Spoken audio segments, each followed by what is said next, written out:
انت بتلقح ازاي؟ التلقيح الصناعي بقدر القح من الديك، يعني باخد الديك على رجلي كده، اوريك حاجه عمليه مثلا اهو، باخد الديك كده تمام، وبيبقى معاه تلقح صناعي كده؟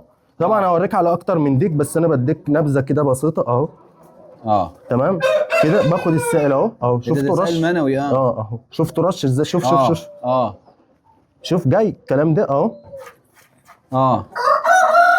بتاخد السائل المنوي ده اهو شايف ده، باخده في غطا ازازه غطا صغير كده وبسحبه بابره الانسولين المصري. وعلى فكره ممكن اضيف مخففات للسائل ده زي مضادات حيويه بتحفظه، مكملات غذائيه تقوي السائل يعني عشان القح اكتر من انثى او القح فصيل اصغر. يعني ده وزنه كام؟ 5-6 كيلو، انا عايز القح انثى وزنها 500 جرام فقط. فاخد السائل ده لو هضيف عليه مخففات، لو عندي اكتر من انثى، ما عنديش اكتر من انثى، باخد السائل ده يكفيها ملي او 2 ملي او 3 ملي. يفضلوا قد ايه في عنقود الحصى بتاعها؟ من يوم ل5 ايام، وعلى حسب قوه السائل بتاع الديك. يعني في ديك يخصب بيضه واحده بس في عنقود الحصى بتاع الانثى، وفي ديك يفضل يعمر العنقود كله. السائل قوي.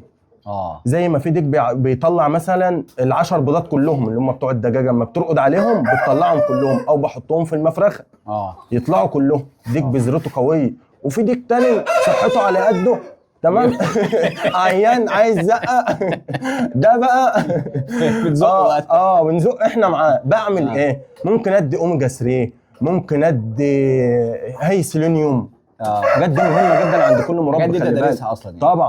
ده الغطا اللي بتحط فيه السائل المنوي بالظبط، واخده من الديك. ودي الحقنه اللي بسحب بيها زي كده مثلا اهو. بسحب بيها كده ربع سنتي مثلا. باخد الانثى، نجرب عملي ماشي، بخليها كده واروح اجيب الانثى بتاعتي مثلا.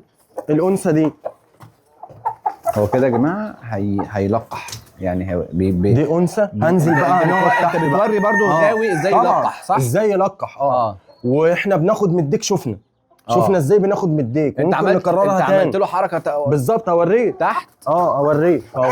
عملت انا ايه؟ انزل كده يا استاذ محمد معايا، يلا عملي تعالى غاوي.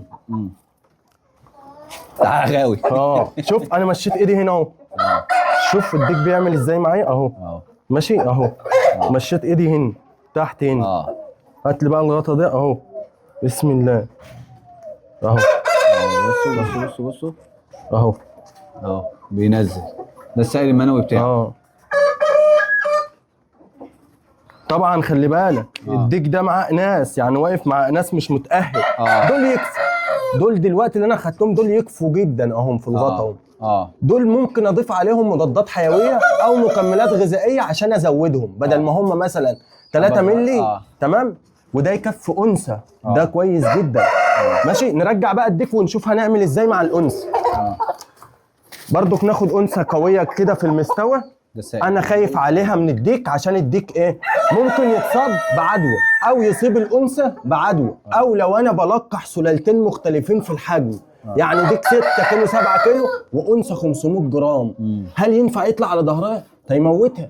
انا دوري هنا بقى كمربي، ودي اكتسبتها بخبرات سنين طويله. انا على فكره الشغله دي وراثه ابا عن جد والله. والمجال ده انا بحبه، غير التجاره بتاعتي انا بحب المجال ده.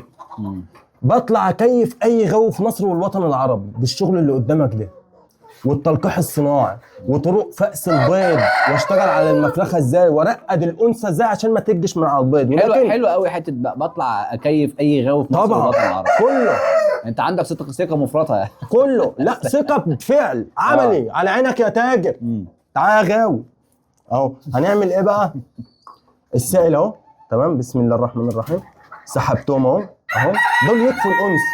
تمام اهو. هاخدها نفس حوار الديك. طبعا ببقى مطهر المشخخ عند الانثى والمشخخ عند الديك عشان ما يبقاش في تلوث في السائل يصيب لي الكتكوت. طول ما صحه الاهالي حديد، الكتكوت ابنهم طلع حديد. الاب والام قويين، ابنهم يطلع قوي. صح.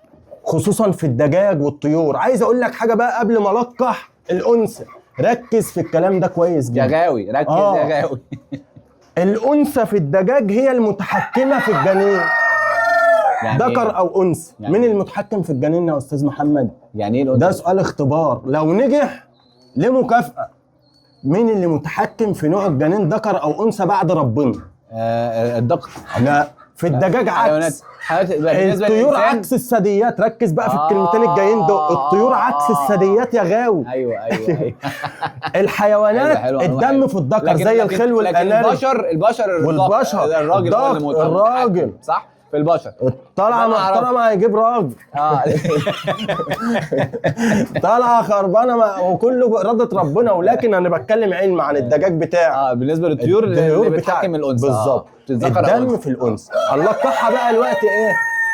صناعه. عندها الكرسومات بتاعتها هديها لك عمل اهو. الانثى عندها اكس واي. الانثى في الطيور عندها اكس واي. لكن عشان ما يفوتنيش حاجه. الذكر عنده اكس اكس يعني كل اللي عنده ولاد رجاله. مين اللي هتغير هنا الانثى. عشان كده بنسبه 75% الدم في الانثى. عشان كده بنقول غيتك مبنيه على الدجاجه مش على الذكر.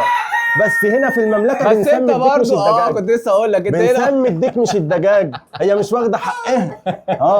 مع انها المتحكمه. بس هي المتحكمه. نلقح بقى. تعالى بقى يا غوا اهو. شوف كده باخد كده اهو. تمام اهو. شايف دي الانثى اهي. تمام ما شاء الله تبارك الله.